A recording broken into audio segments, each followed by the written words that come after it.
Given that the cubic equation 2z cubed plus 3z squared minus 5z minus 4 is equal to 0 has roots alpha, beta and gamma, find the equation that has roots 2 alpha plus 3, 2 beta plus 3 and 2 gamma plus 3 using a method of substitution. And in the previous video we used the method of using the sum and the product of the roots. Now this method is probably more efficient, but it's quite easy at one stage to make a mistake. So we got the equation 2z cubed plus 3z squared minus 5z minus 4 is equal to 0 with roots alpha, beta and gamma. So we require an equation with new roots, 2 alpha plus 3, 2 beta plus 3, 2 gamma plus 3. What we do is we use the method, what's called a method of substitution. We introduce a new variable, so we're going to let w be equal to the new format of the roots, but we're going to let it be 2z plus 3, and then we're going to make z the subject of that. Z will be w minus 3, and therefore if we now substitute it in there, that will be a solution to this given equation, and then when we expand everything it will give us our new equation. So w minus 3, alpha and beta and gamma are now roots of the original equation. So substituting in, so 2 times w minus 3 cubed over 2 plus 3 times w minus 3 squared, w minus 3 over 2 squared minus 5 times w minus 3 over 2 minus 4 is equal to 0. And we've got 2 over 8, because the 8 comes from doing 2 cubed, w minus 3 cubed, plus 3 over 4, w minus 3 squared, minus 5 over 2, w minus 3 minus 4. 2 over 8 is 4, so a quarter, sorry. Now, expanding this, we could be careful. We've got w cubed, and so using the binomial theorem, that's going to be 3 times w 3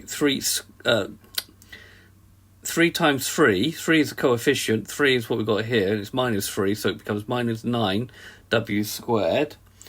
Then it will become 27 w, so it'll be 3 times 3 squared, which will give you the 27, it'll be plus because it's squared, minus 27. Just be careful when you expand this. So care is needed. This is where the mistake will be made if it's going to make a mistake. And then we've got 3 over 4. So expanding this is a bit easier. It's w squared minus 6w plus 9. Obviously this is much easier. Minus 5 over 2 times w minus 3 minus 4 is equal to 0. So just writing that out again. Right, because we've got 4 and 2, the lowest common multiple is 4. So we'll multiply the whole thing by 4, and it's easy to make a mistake here as well. That means that this bracket will remain the same. This one we'll need to multiply by 3, so 3w minus 18w plus 27. This will be minus, now because we've multiplied by 4, that's 4 times 5, it's 20 divided by 2, so we need to multiply by 10. So it's minus 10w, because it's minus 10, plus 30. Now the thing you might forget to do is to multiply this last number by 4 as well, making it minus 16. Right, so collecting up like terms, so we got w cubed, we've got minus 9 plus 3, which gives minus 6w, and we've got 27w minus 18w minus 10w, which gives minus w.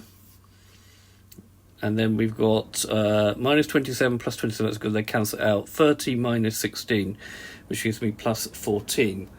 And obviously we're going to write that in terms of z, because that's what the equation we're trying to find, which is z cubed minus z plus 14, which is the same equation that we got in the previous video. Now we can see this using a graph here. So if I move to this graph of GeoGebra, and I'll put the link in the app. So the green graph is the original one. Okay, the roots have been transformed. 2 alpha plus 3 in this case to give these new roots. So each root has been multiplied by 2 and had 3 added to it to give the blue equation. So, but you must remember there's obviously an infinite number of cubic equations which go through all these new roots. Okay, so here we just got the first integer value. Okay, but there are obviously a lot more solutions.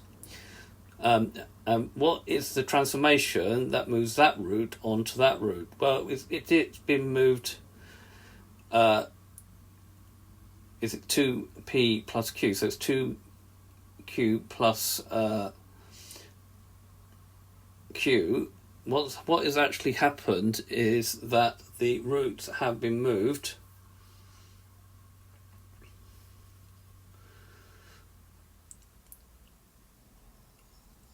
transformed 3 over 2 over here, and then they've been stretched by a stretch factor of 2. Okay, and what you do is, because you work backwards, that helps you sort of comes up with the transformation of the root. So each root has been translated 3 over 2 and then stretch with a stretch factor of 2.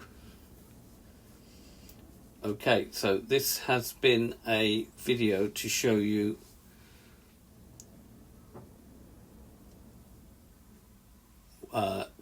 what happened with the graph. Now you can also take other values of a if you like. Obviously don't take 0, and you get other values, and you can do other transformations with this app. There you go, you got reflection there. Okay, and you can do obviously change Q as well. All right, but what you got to remember is the new equation is just one of many. Okay, so it's been a video to show you how to find a new equation with given roots,